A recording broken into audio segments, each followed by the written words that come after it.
श्री स्वामी समर्थ. मकर संक्रांतीच्या संक्रमणाच्या कालावधीमध्ये अर्थातच हा पुण्यकाळ असतो. या कालावधीमध्ये आपण जर गंगा स्नान केले तर त्याला अनन्यसाधारण असे महत्त्व आहे किंवा गंगा स्नानाने आपले समस्त पाप निवारण होतात. त्यामुळे दिनांक 14 जानेवारी रोजी मकर संक्रांतीच्या दिवशी संक्रमणाचा जो काळ आहे तो दुपारी 3 वाजून ते सायंकाळी सूर्यास्तापर्यंत आहे. या संक्रमणाच्या पुण्य कालावधीमध्ये आपण गंगा स्नान करावे.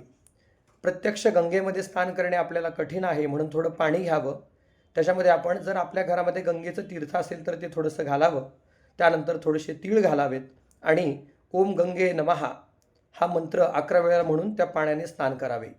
जर गंगेचे तीर्थ नसेल तरी हरकत नाही, आपण केवळ नुसते गंगेचे स्मरण जरी केले तरी आपल्याला गंगा स्नानाचे फळ प्राप्त होते. त्यामुळे या पुण्य कालावधीमध्ये आपण गंगा स्नान केल्याचे संपूर्ण फळ प्राप्त करून घेऊ शकता. आपल्याकडून कळत नकळत अनेक पाप घडत असतात, तर या पापांचा क्षय होतो, पापांचा नाश होतो आणि आपल्यावर सूर्यदेवांची अखंड कृपादृष्टी राहते. श्री स्वामी समर्थ.